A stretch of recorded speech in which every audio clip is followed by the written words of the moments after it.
right? Or it's like bowling, man. When you bowl and you let go of the ball, then all of a sudden you're trying to lean left and right, trying to steer the ball. Dude, there ain't nothing you can do. It's already gone. It's letting go means that, yes, you set a target, but then you read that target is there, but it's not the obsession that you have at the target.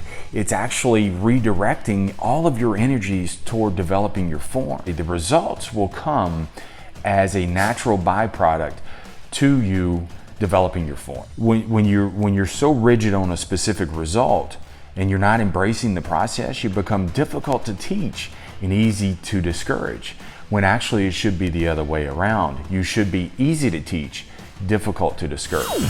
You know, I've been a little slow in getting this week's podcast out because I really kind of wanted to sit on this thought for a minute.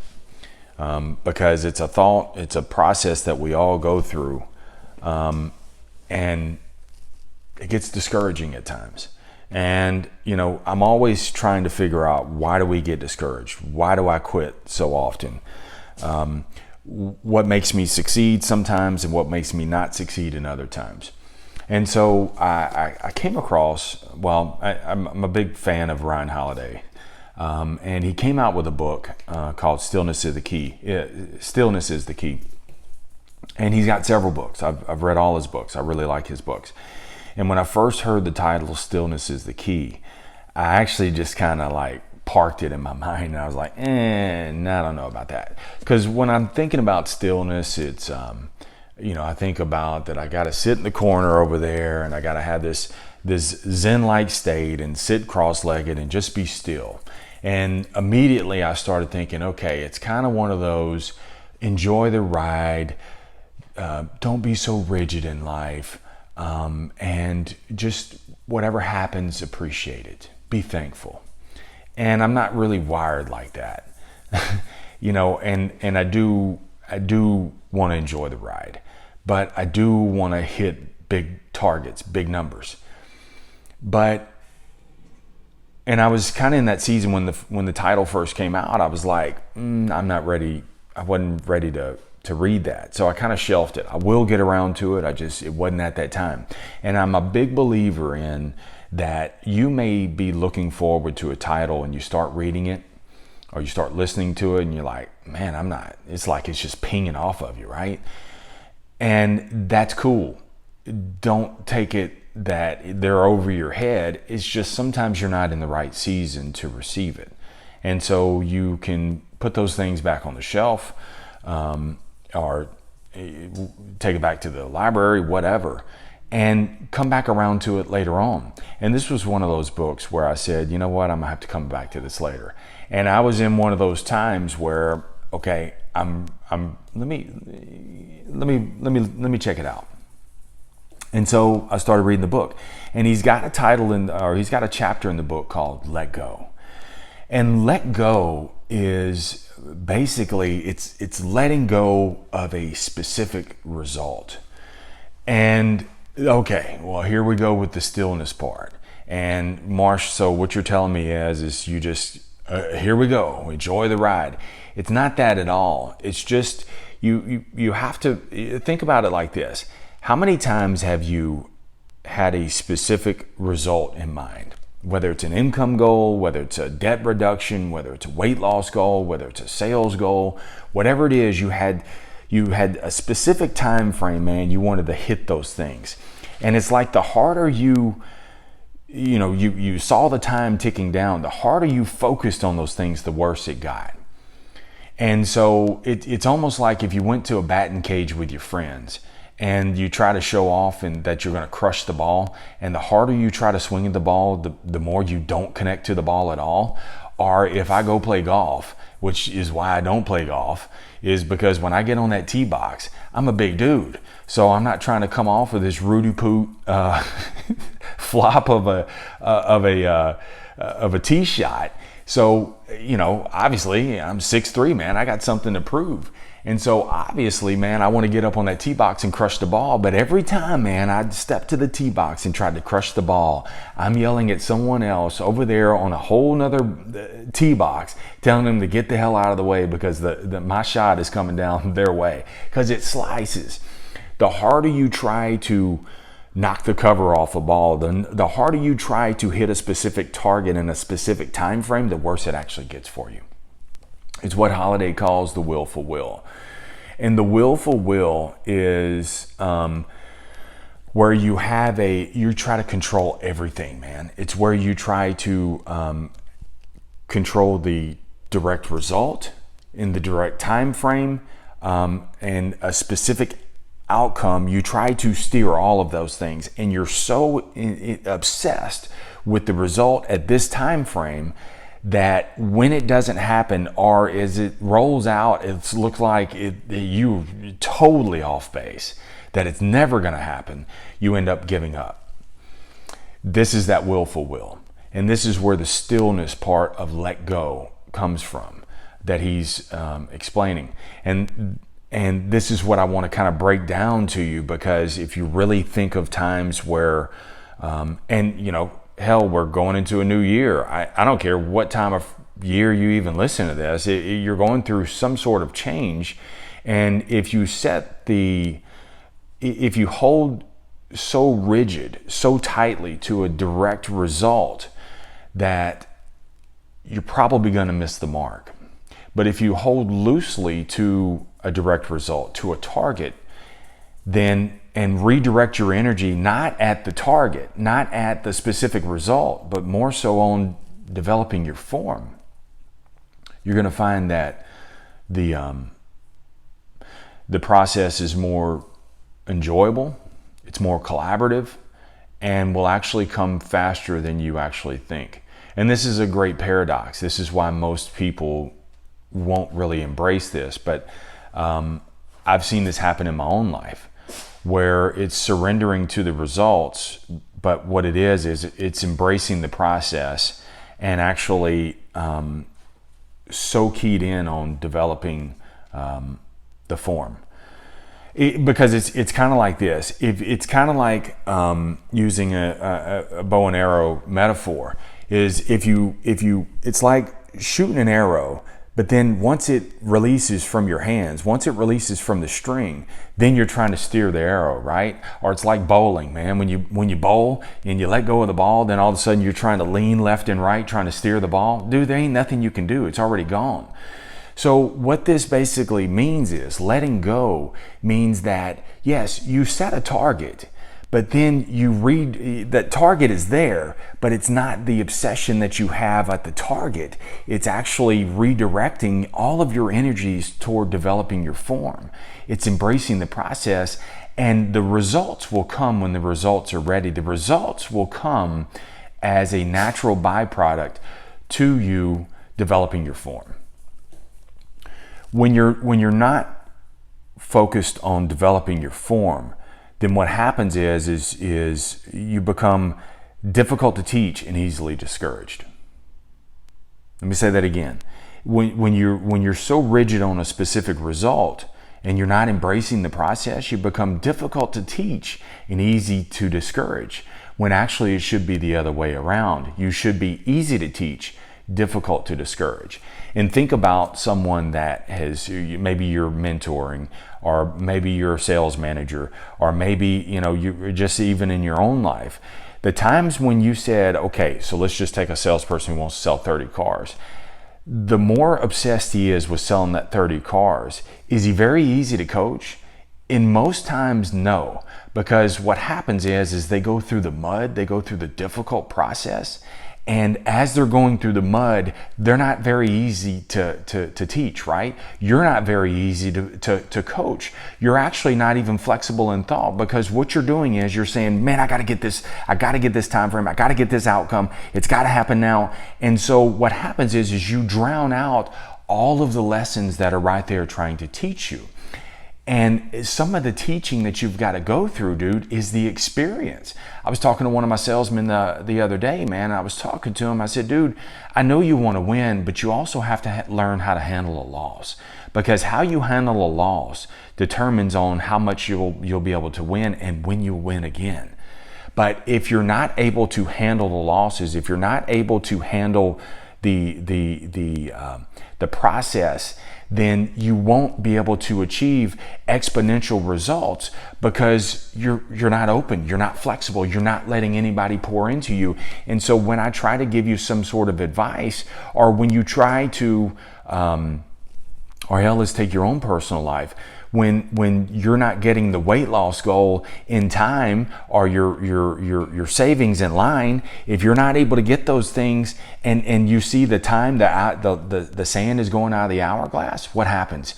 You become more paranoid. You think everybody's out to get you. You think, somehow the world has conspired out of 7 billion people to just totally hey, yeah, I'm gonna pick on old Marsh today.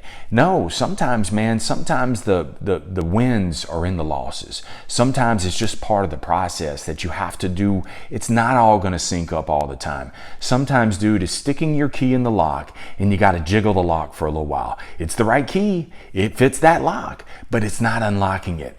With those old locks, when you got an old house or whatever, and you got to jiggle the lock a little bit, and you jiggle it around and you jiggle it around, and finally the damn door opens up. And so it's learning how to stick that key in that rusty lock and figure out how to unlock it. And then you take somebody who's got that kind of experience with that lock, and they take that old key and they stick it in there, and in like 3 shakes, man, they can get it unlocked where it took you 30 minutes. That's the kind of stuff I'm talking about, man. Sometimes, dude, you don't know how to unlock the lock yet because you've got the key. You've got the lock. It all synchronizes, it all fits, it's all cut for that. But it's not ready to be unlocked yet because you still have to figure out part of the process. This is why you've got to become easy to teach, difficult discouraged, not the other way around. If you're bringing your previous experience, your previous know-how into what you're trying to change, you're trying to grow something, if you're bringing just past experience but you're not open to new experience, then dude, you're never going to get it. It's never going to happen for you because you become difficult to teach. But you close your mind, you close your eyes, you're not interested in hearing anybody else, you're not collaborative, and so you're closed to that thought, and you're easily discouraged. And then that's why you bang around at average. That's why you bang around and you seem to always be right a step below, or maybe a half a step above where you currently are, or you just give up altogether. You've got to be able to embrace the process. So let me take me into as an example. You got to surrender to the results. It wasn't until I surrendered to the results did I actually achieve my weight loss. So everything I read was, you should be able to, an average person loses 2 pounds a week. Well, there's 4 weeks in a month, so it's 8 pounds. Well, it's close to 10, so might as well set the target at 10, right? And so you set out, in the first week, dude, you're full of piss and vinegar, right? You're all optimistic and you lose 3 pounds. But then the following week, man, life actually kicks back in. So you got bad weather outside, you weren't feeling good, you had some other issues come up at work and at home, and so you weren't able to be 1000% on fire that week. It was a tough week for you. And then you get on the scale and you realize that not only did you give the 3 pounds back, but you gained 4 pounds. And then what happens? You get pissed off. You say, you know what? It's just nobody's here to support me. I got to do this all on my own. I can't afford the right meals, and so screw it. And so you just stay big. See, and that's what was happening for me. It was, dude, there were times that I said, I actually just succumbed to it. And I said, look, I'm 6'3", so I'll just be 270 pounds for the rest of my life. I'm not 300, so it's not that bad. And I'm a big guy, so I'll just walk around looking like a bouncer all the time. No, dude, I look like Doughboy. And so it wasn't until, dude, I surrendered to the results, where until is my time frame. You've heard me say that time and time again, but until has to be your time frame. And when you surrender to the results, when I surrendered to the results was when I said, I didn't care about the 2 pounds per week. What I did is I just embrace the process. I worked on developing my form. And developing my form was finding different things, different exercises at different times that work best for me. I knew the only thing that was a constant, that nobody would get in my way, would be 5 o'clock in the mornings. That was the only time that family didn't get in my way, the job didn't get in my way. So 5 o'clock in the morning, nothing got in my way. And so I worked on showing up consistently. And then what I worked on is, that's developing your form. And then developing your form also is figuring out other times. So there were times when my son was playing sports that at halftime, when they were in the end zone getting coached up, I would actually go out in the parking lot. I had my jump rope with me. I would go out in the parking lot, full clothes and all, it didn't matter, and knock out 10 minutes of jump ropes. I'd park in the corner of the parking lot. I'm sure people that were looking for a parking space thought I was crazy. Here's a big 6'3" guy, 270 pounds, jumping up and down on a jump rope. But I found the little slivers of time. There were times, dude, I put on a YouTube video in the parking lot, 10 minutes, and knocked out a little thing. It's, you know, I could sit there and eat popcorn at halftime, or I could run out in the parking lot and do those things. It was finding out the times that when I got home, I could do 10, 15, 20 minutes of something, busting a sweat every single day. Developing my form was also figuring out what foods worked good for me, that I really enjoyed to eat, and I could eat maybe a little bit more than what I was supposed to, but it was still a clean food. Then that was developing my form. And then exercises. I would see people in the gym, because I surrendered to the results, I would see people in the gym actually working out, and I would see some of those exercises and said, let me try it. And I would go over there and ask them for advice, or I would just try it out myself and work on developing that form. And I ended up finding new exercises. See, that's when, it was only then when I wasn't Mr., I got to lose 10 pounds this month. It wasn't until, because that's when you're difficult to teach, easily discouraged, is when you quit. When I just surrendered to that and said, look, the weight loss is going to come when the weight loss comes, but it's not going to be because I don't do my part. Just work on your form, Marsh. Just work on developing habits and forms and techniques. See, part of the thing that you have to develop, man, is that grit and that persistence and that consistency. It's developing that smoothness. It's think how smooth you are when you're really trying to get a specific result at a specific time. You're so rigid, dude. You're so locked up. You're so stressed out, which then you drink too much. And then after that, then you eat too much. And then the vicious cycle continues on, man.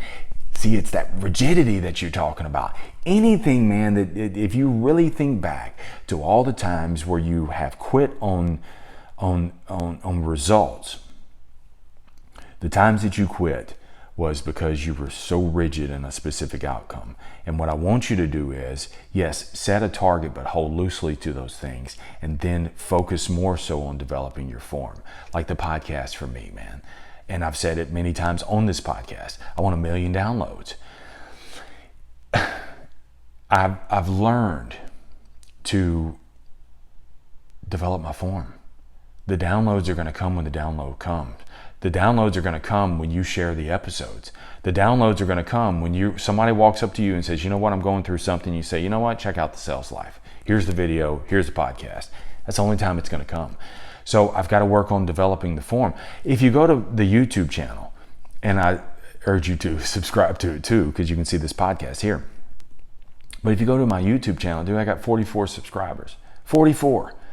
And if I solely looked at the 1 million downloads, then I would become difficult to teach, easily discouraged. I would look at the direct result. Oh, I mean, here it is, year 2, and here I am, 427 episodes later, and this, man, there are many people, dude, who started the podcast at the same time I did, that I just, hooked up with them or whatever, or came across each other's path and supported one another, and I go back and I look at their podcast now and they quit. They quit because they needed a specific result. They wanted a bunch of vendors or they wanted a bunch of advertisers. They thought it was something they could get rich off of. And because the results were not quick enough, was not in the time frame, willful will, was not in the time frame that they expected, they ended up quitting. And they said, to hell with it. This ain't worth this. I'm going to go do something else. this channel is for me. You just get to eavesdrop. And so it helps me untangle my thoughts. It helps me look at life and say, okay, this is just another happenstance, man. This is just something I got to work on. And so for me personally, man, with the podcast, with the YouTube channel, if I compared, I really like Evan Carmichael and I like his channel. If I compared my 44 subscribers to Evan Carmichael's 3 million, and he grew it, I don't even know what the time frame is, but if I looked at that, I would get discouraged and say, I guess I just don't have it. He got in at the right time. I guess he's more talented than me. No, I've got something of content, man. I've got something of value. It's valuable to me, so maybe it'll be valuable to someone else, but I can bring that content. So maybe what I need to be is if I don't get tied to direct result, I don't have 3 million subscribers, so I'm going to quit. No. The results are going to come when the results come, but the results will only come when I focus more so on developing my form, making the podcast better, making the content better, not scripting it so tightly like I once did. I used to script it, man, and then I would read what I wrote. And now, dude, I do get my thoughts on paper, but now it's more, as you can see on video, I'm not sitting here reading something. Although I do have it, it's right here, but I'm not reading it word for word. I already know what I want to talk about, so now I can be more loose with it. See, when you focus on developing, and when you're not developing your form and not so tied up to the specific result, you actually become more collaborative with others too. You allow others to impart in you, and you actually want to learn from others. So what I can do is, like with Evan Carmichael, if I want his-esque numbers, then why don't I, if I'm easy to teach and difficult to discourage, I start watching what he's doing. I start listening to how he does it. And I get tidbits and I apply it to my life. That's what you've got to be able to do, man. I get the fact that you want to be a top producer. I get the fact that you want to get out of debt or save money or lose a certain amount of weight. I get all that, and that is all wonderful. But you've got to learn to have that stillness toward the specific result, and then also back up a little bit and just focus on developing your form. Holiday uses an archer's archery, I don't know how the hell I'm supposed to say it, but he's using an archery metaphor where he says, and the archery teacher tells his students, he said, yes, when you hit the target, and this applies for your life too, when you hit the target, this is his advice, the teacher's advice, when you hit the target, keep shooting as if nothing happened. And when you miss the target, don't ask, keep practicing. See, many times when we don't hit the target, when we're not getting it fast enough, many times what you've got to do, dude, is you've got to keep putting in the reps. Stop all the advice, man. Sometimes the only advice you need is to keep shooting, is to just draw out another arrow, put it in your quiver, and then release and see where it lands. Look at how you developed the form, what was the whole setup in that whole thing, and then fire out again. For your sales life, man. So, in your sales career, if you're not getting the results that you want, man, sometimes what it is drawing another arrow. One of my salespeople right now, man, he's, like I said, he's going through the mud. And he had a great month last month, and he's having a terrible month this month. And what I told him the other day, he said, man, Marsh, when is this going to change? I said, you know what, bro? I don't know. I have no idea. You got to keep shooting. And so sometimes, man, that's what you have to do on your target, your weight loss, your money goals, whatever. Some days, dude, it means that you keep shooting. And somewhere along the way, dude, it's going to sync up. Somewhere along the way, the results are going to start coming, but the results will not come fast enough, man, if all you're doing is you're so hell-bent on the result. Just work on developing your form.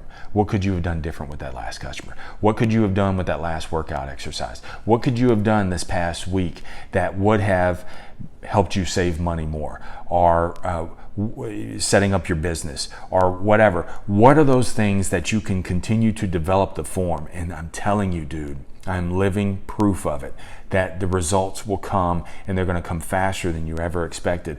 The results for my weight loss, I had a 7-month target. I had a weight loss target. I hit the result. When I surrendered to the results, I hit the result in 4 months and almost doubled it 3 months later in that 7-month time frame. It's because at that point, dude, I didn't care anymore. I didn't care what the specific result was. I had it in mind. It's not that I didn't, want something. I did. But what I did is I set the target and then I worked on the mission. And the mission was, dude, putting that key in that lock, jiggling that lock a little bit more, developing my form, getting more expertise, not drawing on just my past experience, but also who else is banging it out there, man. And not that I get jealous of them, but I actually kind of take in some of those things. I copy some of those things. I apply them to my life. And dude, I'm insatiable. I'm persistent. I'm gritty. I am nasty with it, man, because until is my time frame. Be still to the results, man. The results are going to come when the results need to come. So what you need to be is, you need to be obsessed with developing your form, embracing the steps, the process, and become easy to teach. And damn it, difficult to discourage.